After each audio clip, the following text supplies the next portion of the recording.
Olá turma, tudo bem? Vamos dar sequência à nossa aula de literatura. Aí já é uma pista do que a gente vai falar, né? Essa obra de Tarsila do Amaral, Abapuru. Lembra que eu citei na aula anterior, né, a questão da perfeição do clássico, né? Quanto mais próximo do perfeito, para o clássico era melhor, era o artista, né? E os pré-modernistas, né, através da influência das correntes de vanguarda, vão falar o contrário, né? Essa ruptura aí, nessa desconstrução, né, da forma, da anatomia, né? Então vamos lá, agora vamos falar das fases, né? Vou falar hoje da primeira fase do modernismo, né? É dividido em 3 fases, né?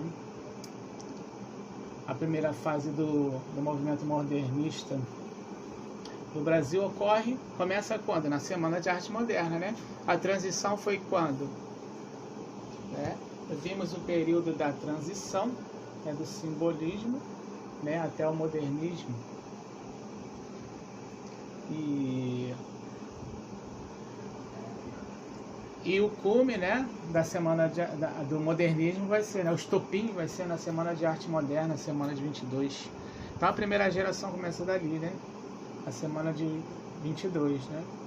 Então essa primeira fase desse movimento modernista, né, ocorre de 1922 a 1930, né, tendo início quando? Logo após a Semana de Arte Moderna, né? Vamos contar, a Semana de Arte Moderna foi aquele encontro de vários artistas, né, onde foram apresentadas várias tendências, né, várias novidades, né, onde algumas pessoas também se assustaram com aquilo, né, porque era novo, as temáticas, né, essa questão da ruptura, né, com o passado, principalmente com os movimentos passadistas, né, nós vamos ver um pouquinho mais à frente, né.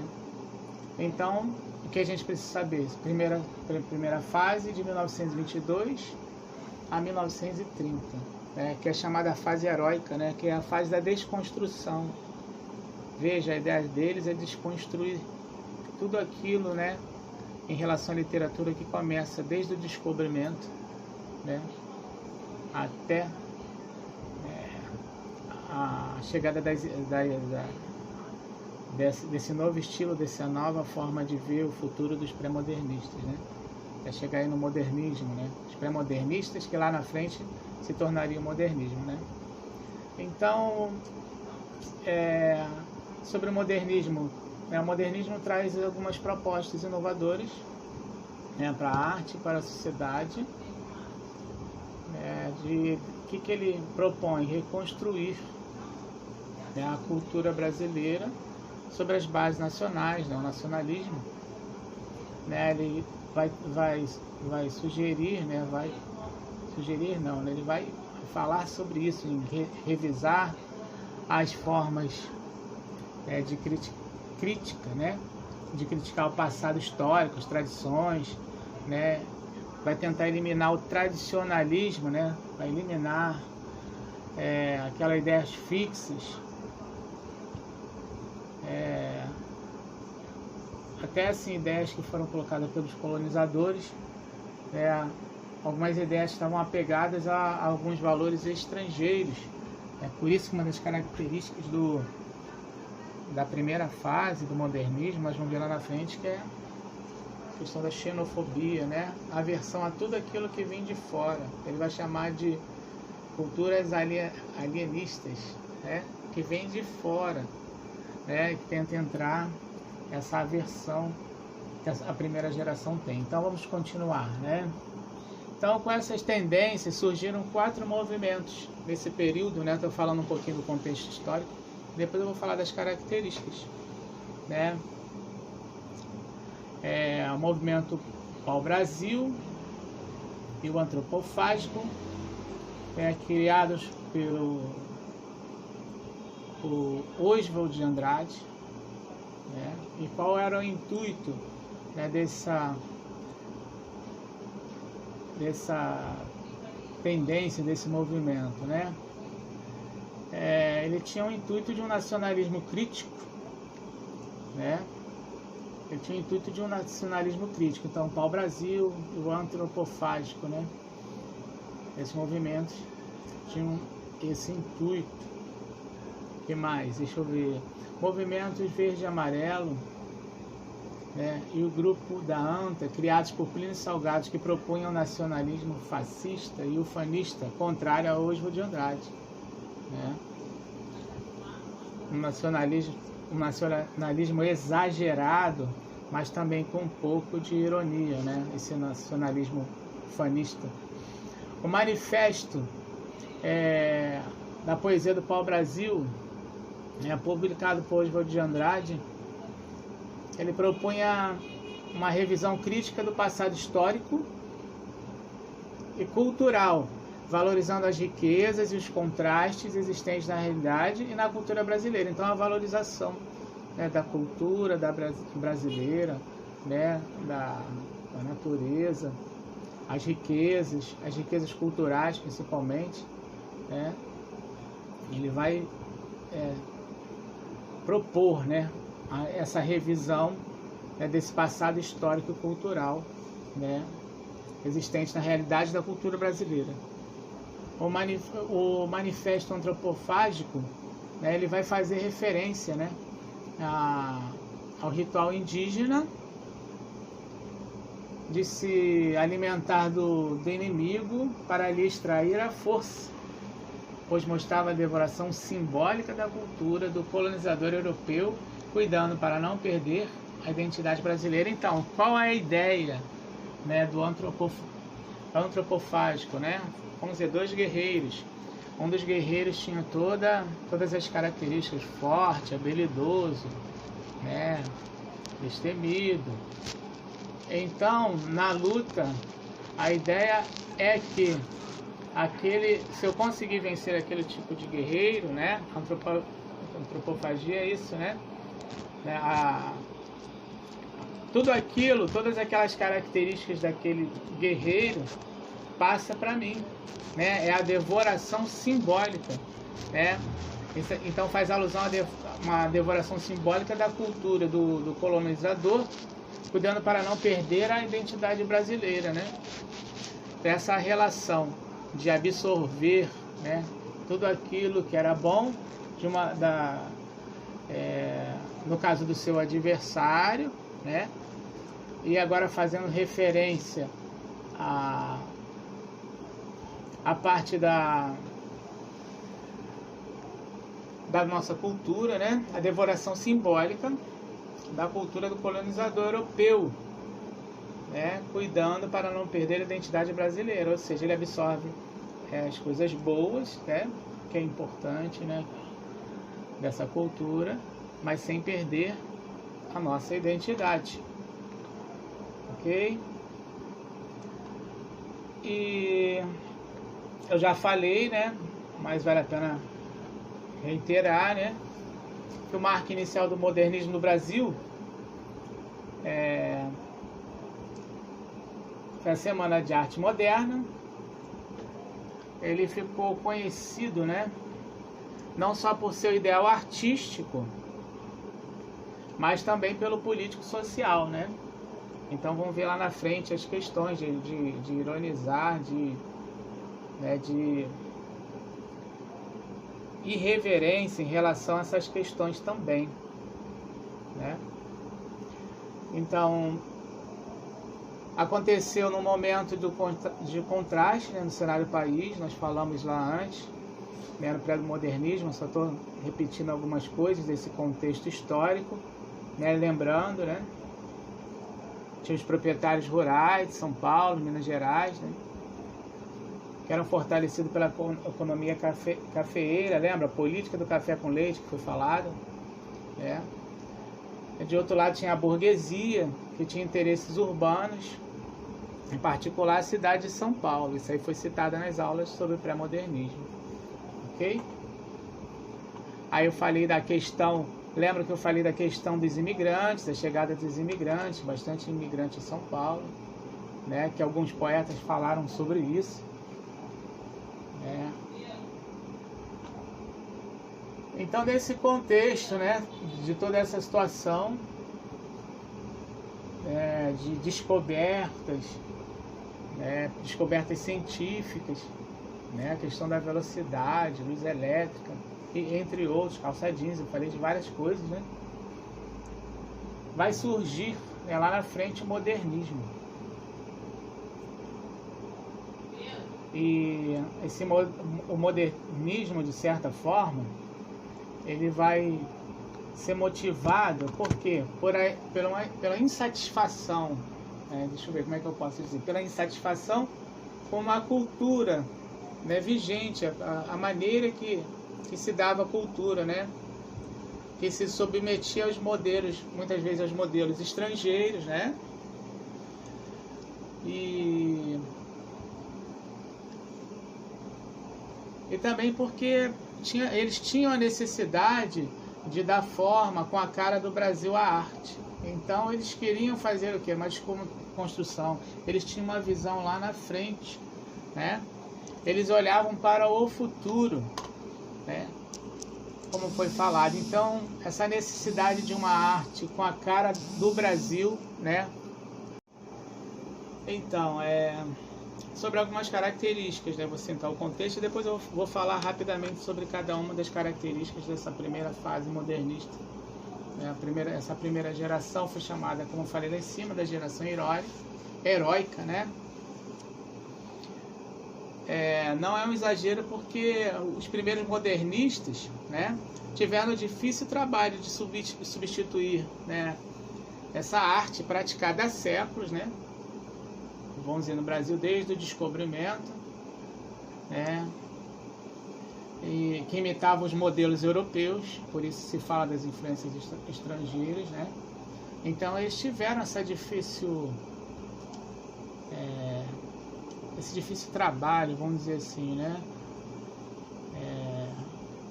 de conseguir substituir isso, Artes de séculos, e desconstruir isso desde lá de trás até aqui, zerar, praticamente zerar tudo ou quase tudo que fora produzido, na arte desde o descobrimento do país, do Brasil.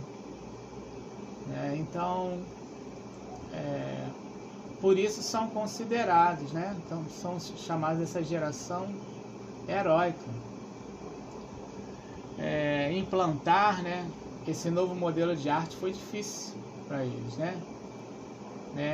Em alguns lugares receberam muitas vaias, fizeram tumultos, até porque, veja, hoje não é novidade nenhuma falar sobre velocidade, luz elétrica, colocar essa questão do movimento dentro da literatura, calça jeans, algumas outras temáticas, mas naquela época, era um espanto, Hoje não, hoje você está aqui, talvez assistindo essa aula com um iPhone na mão, A modernidade está aí, mas na época isso era uma coisa assim, bem moderna, a ser falada e introduzida nas obras literárias.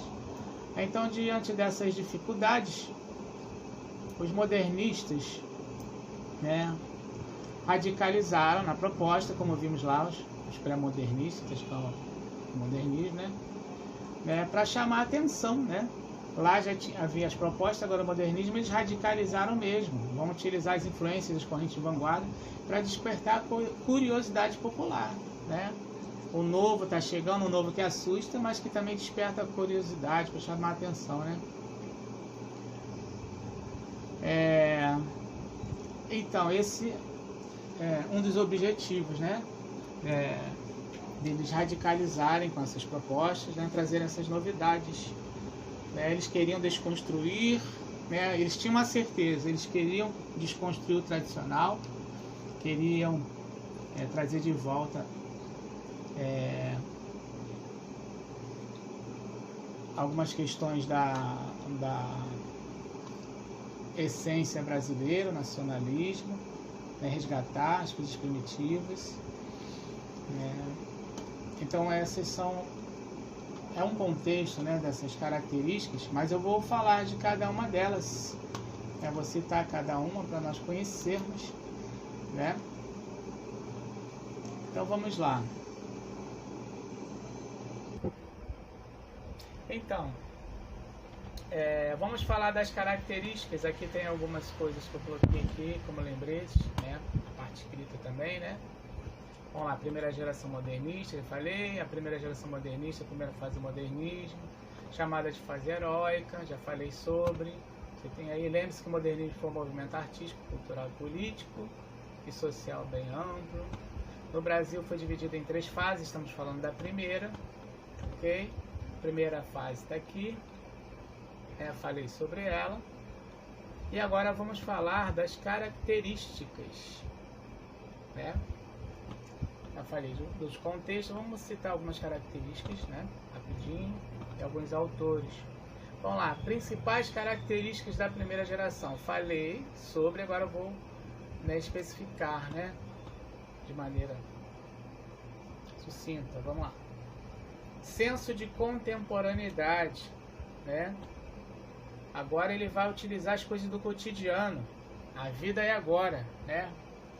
Vamos escrever sobre os acontecimentos do agora, né? O que importa é o agora, ok? Liberdade de expressão. Essa característica fala de que nada de limitações, né? Sem limitações, sem imposições, né? O que o autor vai procurar?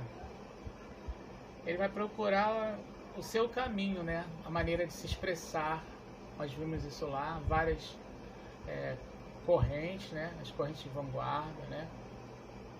Vão vir para influenciar, né? Vai ter, na verdade, vai ter uma convenção, né? Na maneira de escrever, mas só que cada um vai procurar o seu próprio caminho, né? O seu estilo, né? Para expressar-se, ok? O vocabulário aproxima-se do falar do cotidiano, né? A linguagem coloquial, né? Essa questão da linguagem coloquial, desrespeito ao padrão sintático, né? Da despreocupação, né? Com o clássico, com a forma, né? Da linguagem rebuscada. Agora você vai utilizar a linguagem coloquial, uma das características, a linguagem simples, né? Temática próxima da realidade. O que seria isso, né? O que é uma temática próxima da realidade? É o assimilar o que está ao meu redor, não é isso?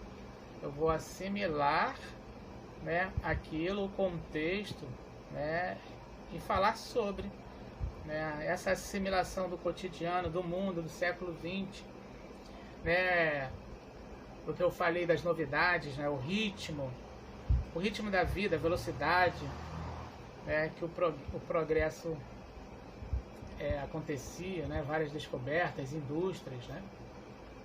Então, as temáticas vão estar voltadas em cima dos acontecimentos, né, em cima do cotidiano, ok? Registro das origens nacionais, né, do nosso primitivo, daquilo que nós devemos valorizar, né, nas obras, a nossa essência, as questões brasileiras, a nacionalidade, é o que foi perdido, ok? Com as influências dos de fora. O que mais? Paramos aqui.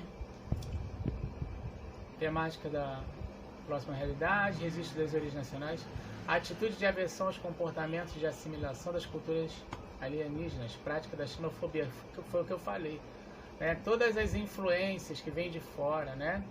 Eles têm aversão, né? As influências das culturas de fora, né? Em relação à literatura brasileira, à cultura brasileira, né? Essa xenofobia, essa aversão, né? As influências que vêm de fora, de outros países, da Europa, né? Então, tinha essa aversão. Atitude de reverência, né? Essa atitude de reverência, inclusive diante dos fatos históricos e políticos, eu citei lá, né? Vão ser irreverentes na maneira de escrever, de falar, né? Vimos de relatar, de retratar, vimos a obra Os Sertões, né? Falamos lá dos pré-modernistas e tem as demais obras. Então essa irreverência, né? Inclusive essas questões, né? De fatos históricos, né? E de políticos também, né? Inclusive nesse. Arte de engajamento político-social. Arte de engajamento político e social, né? Totalmente comprometida, né? Com as questões sociais. É uma arte totalmente comprometida com as questões sociais, a preocupação. Uma arte com viés nacionalista, né? Preocupada com essas questões sociais, de fazer crítica e de criticar, de saber o porquê e de onde vem o problema, né? Ela não se preocupa apenas em falar do problema, mas ela vai criticar o problema, ela vai buscar de onde vem o problema, ela vai criticar, né? Nós vimos isso também lá, né? Características lá dos pré-modernistas, que hoje chamados modernistas. Senso de pesquisa sobre novas práticas ou modelos de expressão artísticas, né? Então vai aparecer agora, né, que nunca se imaginaria, o poema piada, o poema minuto, incorporação de humor, né, em poesia, né? Você vai utilizar o humor, esse tipo de linguagem, né, nos clássicos, nas estruturas passadistas, né, jamais seriam admitidas, né, dessa maneira. A despreocupação com a métrica, né, o caso dos poemas, né, eles utilizam versos brancos, que são os versos brancos, né, são aqueles que não têm rima, né, o emprego desses versos, né, sem rima, né, uma das características dessa preocupação com o tradicional, a métrica, o ritmo, as rimas, né? Então também é uma das características. O privilégio da poesia sobre a prosa, né? A poesia que pode estar em vários lugares, não só na obra literária escrita, no poema, mas na dança, né? Em outras manifestações culturais, né? Mas esse privilégio da poesia sobre a prosa. Agora se escreve uma poesia-prosa, né? A preocupação é de escrever, mas de expor, né? Também ali os seus sentimentos, ok? Então aí estão algumas características, né, da primeira geração. E aqui os principais autores dessa primeira fase: Mário de Andrade, Oswald de Andrade, Manuel Bandeira, Alcântara Machado, né? Aí temos aqui algumas, né? Depois a gente vai falar mais, né, de algumas obras desses autores, mas eu vou citar aqui, eu tenho duas, né? A primeira, Pronominais, é o título de uma das obras de Oswald de Andrade. E temos aqui o Erro de Português, né? Erro de Português. Vamos ler essa segunda. Quando o português chegou debaixo de uma bruta chuva, vestiu o índio. Que pena. Fosse uma manhã de sol, o índio tinha despido o português. Fosse uma manhã de sol, o índio tinha despido o português, né? Percebemos aí nesse poema, né? Analisando, podemos ver duas questões aqui, né? Citar aqui rapidamente. Primeiro é um momento histórico, né? Que é citado, né? O descobrimento do Brasil, né? Relembra um fato histórico, né? Que é importante para nós, o descobrimento, quando iniciou, né? Quando foi oficialmente descoberto o nosso país, né? Se deu início à literatura também, né? Então aqui ele vai falar do momento histórico, né? Vai falar do descobrimento como palavra-chave, né? Para chamar a atenção, né? E assim a gente vai fazer referência, né? Essas outras questões, né, históricas em relação a esse poema, mas a gente vai perceber aqui também que tem um fenômeno literário quando ele escreve, ó. Ele vai escrever a sua maneira, né? A maneira que ele percebe, né, que ele vê essa questão da descoberta, e aí ele utiliza também os versos livres, os versos brancos, né? Os versos brancos, né? Aqueles versos sem rima, né? Característica da poesia, né? Das obras literárias da primeira geração, ok? Então aqui fica algumas características, né? Fica um pouquinho da primeira geração modernistas, alguns autores e algumas obras. Estarei enviando alguns exercícios, né, junto a essa videoaula sobre a primeira geração modernista, ok? Então paramos hoje por aqui e nas próximas aulas falaremos da segunda e da terceira geração.